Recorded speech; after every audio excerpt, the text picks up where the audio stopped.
Buen día con todos. Mi nombre es Floredia Azucena Suimera Mao.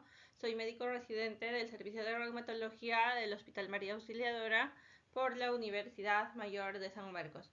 El día de hoy les he preparado el tema de densitometría ósea y osteoporosis.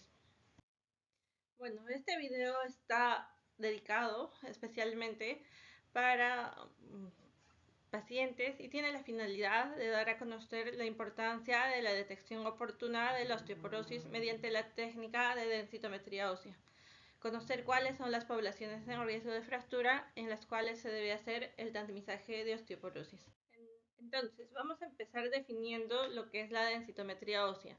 Y esta es una prueba médica utilizada para evaluar la densidad de calcio que existe en los huesos.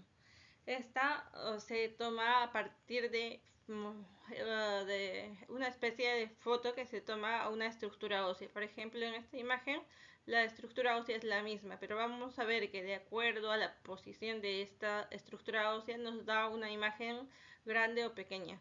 Y la densitometría ósea se saca al dividir la cantidad de calcio que existe en este hueso entre el área. Y vamos a ver que mientras el área sea más grande, la densidad mineral ósea va a ser menor.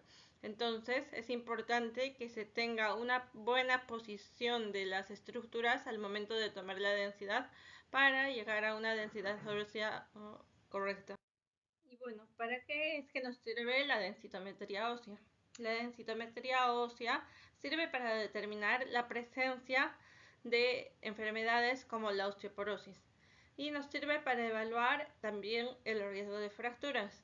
Por ejemplo, vamos a ver que en una paciente que tiene osteoporosis, los huesos van a tener mayor cantidad de poros, van a ser un poco más delgados y más frágiles.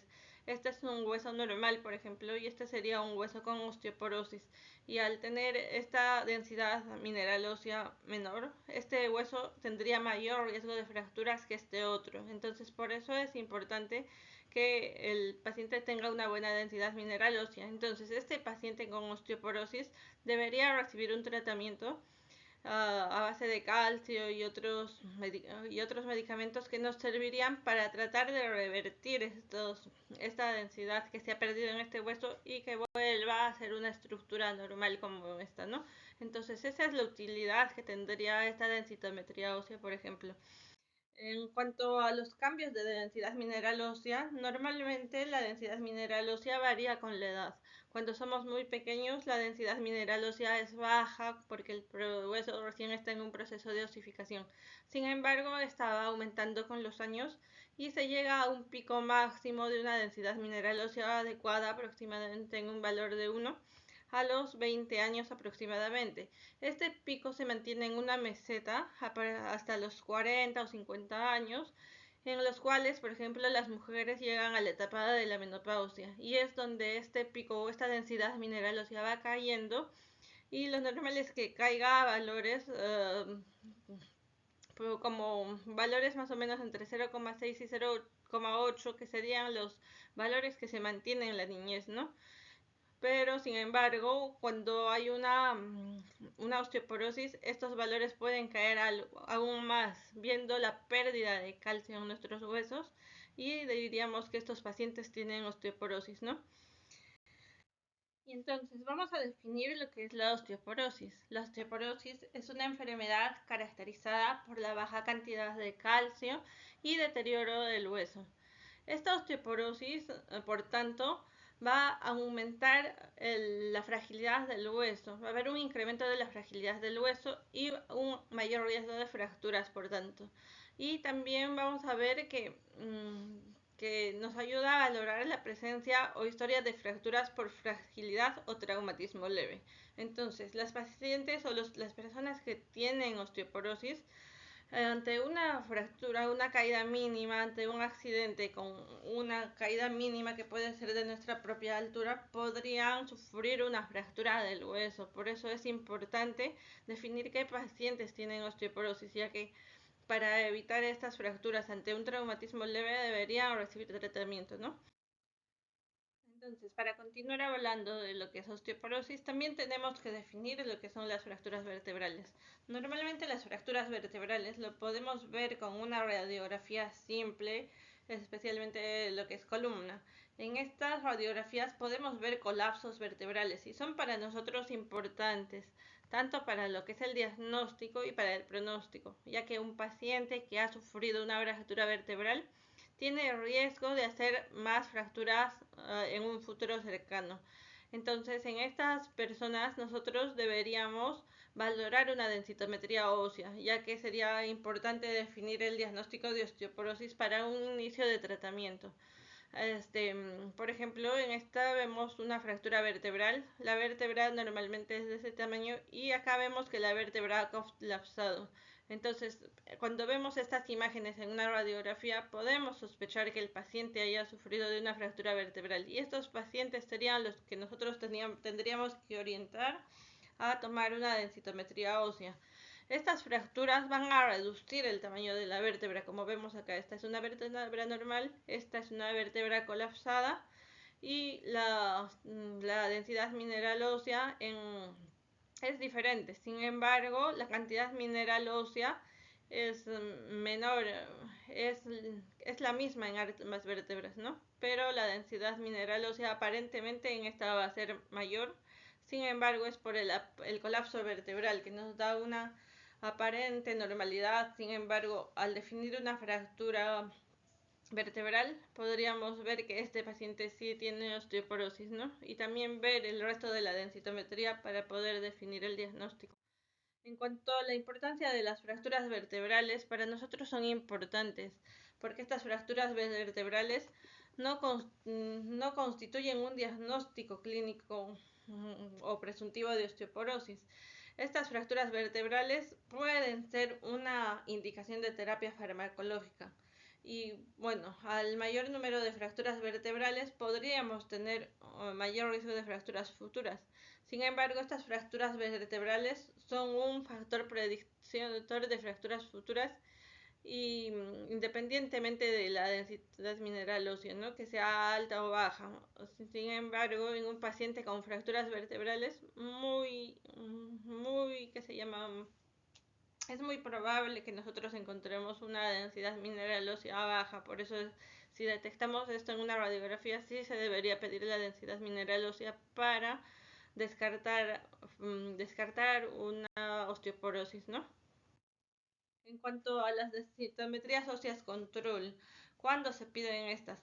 Nosotros usamos las densitometrías óseas control tanto para el monitoreo del tratamiento, para ver si la densitometría ósea se ha mantenido estable o si es que ha habido un incremento de la densidad mineral ósea o ha habido una mayor pérdida de calcio en el tiempo de tratamiento del paciente, ¿no?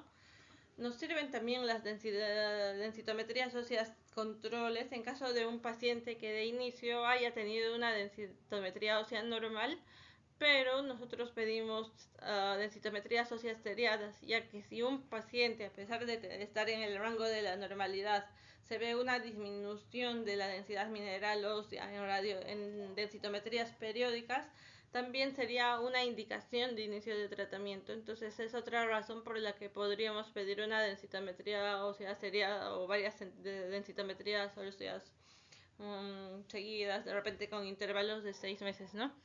Al identificar a pacientes que continúan perdiendo la masa ósea, a pesar del tratamiento, también nos ayudaría a descartar otras causas secundarias de osteoporosis o también para evaluar el tratamiento, ¿no? Tendríamos que ver si el paciente está tomando adecuadamente sus pastillas, si está siguiendo el tratamiento, ya que si sigue adecuadamente el tratamiento y no hay una mejoría de la densidad mineral ósea, tendríamos que reevaluar el tratamiento o reevaluar el diagnóstico, que podría tener otra causa secundaria de osteoporosis y no la simple pérdida de la masa ósea relacionada con la edad o con la menopausia, ¿no?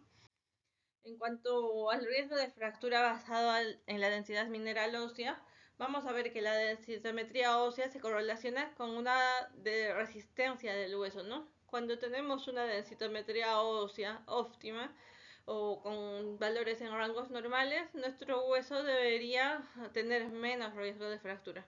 En cuanto a la disminución de la densitometría ósea, sería nuestro mejor predictor de fracturas. Entonces, un paciente con una densitometría ósea baja o que se encuentre en un rasgo de osteoporosis, deberíamos cuidarlo más porque con una caída simple de una altura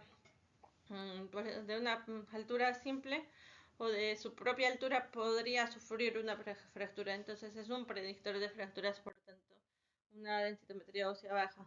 En cuanto a los factores de riesgo de fractura, vamos a ver que las fracturas, por ejemplo, pueden darse por un impacto o fuerza aplicada mayor a la resistencia o la flexibilidad del hueso. Eso es lo normal en una persona sana.